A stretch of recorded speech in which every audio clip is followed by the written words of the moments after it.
Good morning. It is my pleasure to welcome all veterans, family members, staff, and students at KP's virtual recognition of Americans Veterans Day. We are here today to thank and honor those men and women who have served and who are currently serving in the armed forces by remembering their achievements, their courage, and their dedication to our country. No matter which branch you serve, whatever job, path, or how many years you served, committing yourself to service in the military was a brave and selfless act. One that resulted in a few guarantees of where you would be assigned, whether or not you would be deployed, and in some cases, if you would return home. Once again, thanks to all who have served and those who continue to serve today. If possible, you are invited to please stand as we raise the flag of the United States of America by KP Scouts Rebecca Bomser, Bennett Johnson, Leo Collin, Sam Shefsky. And please remain standing as Rashi Haikali recites the Pledge of Allegiance, followed by the singing of our national anthem, the Star-Spangled Banner, and then a moment of silence.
I pledge allegiance to the flag of the United States of America and to the republic for which it stands, one nation, under God, indivisible, with liberty and justice for all.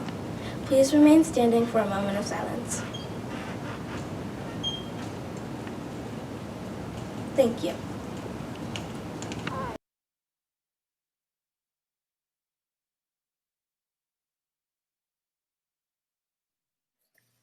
Oh, say, can you see by the dawn's early light what so proudly we hailed at the twilight's last gleaming, whose broad stripes and bright stars through the perilous fight o'er the ramparts we watched were so gallantly streaming, and the rocket's red glare, the bombs bursting in air, gave proof through the night that our flag was still there.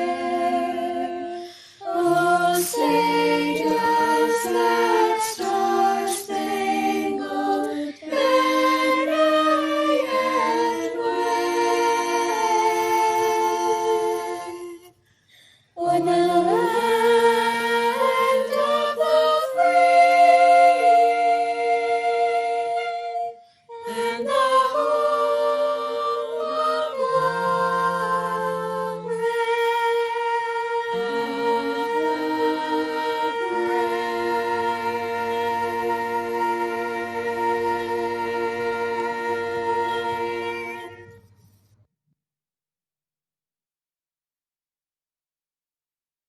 Veterans Day is the anniversary of signing the armistice, which ended the World War I hostilities between the Allied nations and Germany, occurring on the 11th hour of the 11th day of the 11th month of 1918.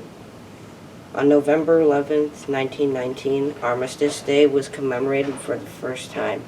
In 1919, President Woodrow Wilson proclaimed the day should be filled with solemn pride in the heroism of those who died in the country's service and with gratitude for the victories.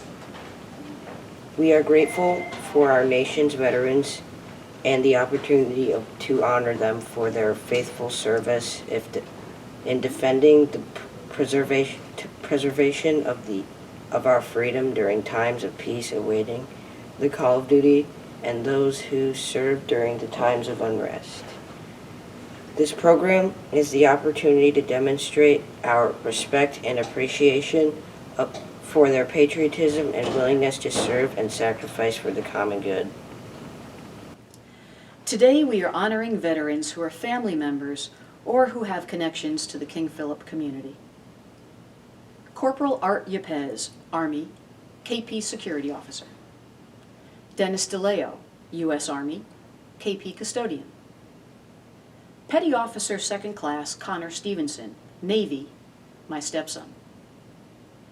Captain Oliver Gagne, Army National Guard, husband of reading teacher Nicole Gosselin. Major Leo Satloff, Army Medical Corps, father of former KP history teacher Josh Satloff. John Scaglierini, Vietnam vet, father of Allison Lessard. Paul Vicenius, Command Sergeant Major, U.S. Army, Assistant Superintendent for Curriculum, Instruction, and Assessment. Tracy Mayer Muska, Coast Guard, parent of Noah Muska. James Cayley, Captain in the Navy, parent of Max and Chris Cayley. Morgan Ruckert, Sergeant in the Marines, parent of William and Samuel Ruckert. Ira Sandberg, served in the Army, grandfather to Sam Shevsky. Joseph Albanese, served in the U.S. Navy, grandfather of Tyler Albanese. Brian Newell, Army Reserves, uncle of Jakari Newell Long. Paul Watinsky, Petty Officer 1st Class in the Navy, father of Anna Watinsky.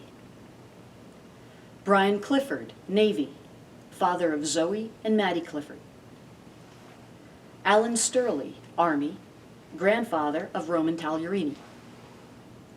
Philip Smith, Army, grandfather of Madeline Corthell. Seymour Ginsburg, Air Force, grandfather of Jeffrey Herndson. Jeffrey Peskoff, Army, James Smith, Army, Karen Smith, Army, Kent Smith, Air Force, Stanley Green, Army, all relatives of 8th graders Amelia and Samantha Smith. Robert Schroll, Army, Chris Stevenson, Army, Deborah Stevenson, Army, grandparents of 6th grader Rebecca Schroll. And to any other KP community veterans, we thank you. Please view our Library Media Center website to view photos, information, and remarks made by our veterans. May we never forget what our country has asked of the generations of veterans past and present and what they have given in return. For as long as there have been armies, there's been need to communicate effectively across vast areas of land. Prior to any electronic communication systems, armies relied on the use of instruments such as drums, bugles, to signal what to do. There was a special signal to let everyone know when the workday was over. It was a French tune titled "Lights Out." At the end of the 7-day battle during the American Civil War, General Butterfield of the Union Army wanted to honor the 600 soldiers that were killed in a special way. He ordered the bugler to create a less formal piece of music than "Lights Out." The more emotional and powerful piece was soon adopted throughout the military. In 1874, it was officially recognized by the United States Army and became a standard at military funeral ceremonies in 1891. This moving piece of music came to be called taps. Our thought should be about honoring the service of all veterans and recognizing those who made the ultimate sacrifice for our nation, those who gave their lives for our country. Our responsibility as observers and participants of this solemn occasion is to remain silent through the playing of taps with no applause afterwards, out of respect and reverence. Playing taps for us this year is Bennett Johnson. Thank you.